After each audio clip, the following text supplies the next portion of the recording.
தெரிய மாட்டேங்குது. வேற ஒண்ணுடா, மூட நம்பிக்கை அதிகமாயிடுச்சா, கண்ணு காது மூளை எல்லாம் வேலை செய்யறது போல. அதனாலதான் அந்த மாதிரி சாமியாங்க இந்த மாதிரி மனுஷனோட பயத்தையும் ஆசையை வச்சு காசாக்கிக்கிறாங்க. விஜயா, முதல் மனோஜுக்கு புத்தி சொல்லி திருத்துறது பாரு. எல்லாருக்கும் வீணாவே குறை சொல்லிட்டு இருக்காரு. ஆளுக்கு என்ன தோணுதோ அதெல்லாம் பேசுறீங்க. யாரும் என்ன பத்தி கவலையே படல. நான் மட்டும் இந்த வீட்டுல நிம்மதியே இல்லாம இருக்கேன்.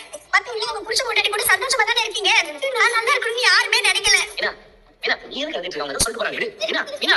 அவனை ஸ்கூல்ல போய் கூட்டிட்டு வரணும்னால முடியாதாமா? நான் போனப்ப அவன் ஸ்கூல்ல இல்லடி. நீ சீக்கிரம் போயிருக்கணும். நான் எப்பவும் போலதான் போனேன். ஸ்கூல்ல கேட்டதுக்கு முத்து மீனா வந்து அவனை கூட்டிட்டு போனா சொன்னாங்க. டேய், உன்னை யார உங்க கூட போக சொன்னா? முத்துக்கு மீனா தானமா? நீங்க ஸ்ட்ரேஞ்சர் கூட தானே போக கூடாதுன்னு சொன்னீங்க. அவங்க ஸ்ட்ரேஞ்சர் இல்லையே. அவங்க ஸ்ட்ரேஞ்சர் இல்ல. ஆனா அவங்க ரெண்டு பேரும் ரொம்ப டேஞ்சரானவங்க. அவங்க கூட நீ போக கூடாது. புரியுதா? சரிமா. ஏன் கல்யாணி, அவங்க எதுக்கு அவனை கூட்டிட்டு போனாங்க? நீ எப்படி அவனை கூட்டிட்டு வந்த? என்ன நடந்துச்சு? அதை சொன்னா உனக்கு புரியாது. விடு.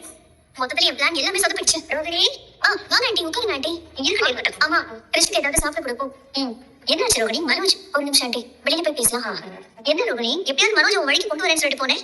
எல்லாம் நான் கரெக்டா தான் ஆண்டி பிளான் பண்ணேன். அந்த முத்து மீனா வந்து காரியத்தை கெடுத்துட்டாங்க. கரெக்டா கிருஷ்ணனை கூட்டிட்டு வந்துட்டாங்க. யாரை வச்சு மடக்குனா நீ ஆஃப் ஆவே நமக்கு கரெக்டா தெரிஞ்சு வச்சிருக்காங்க பாரு. விஜய் ஆண்டியை கூட நான் சமாளிச்சிருவேன்.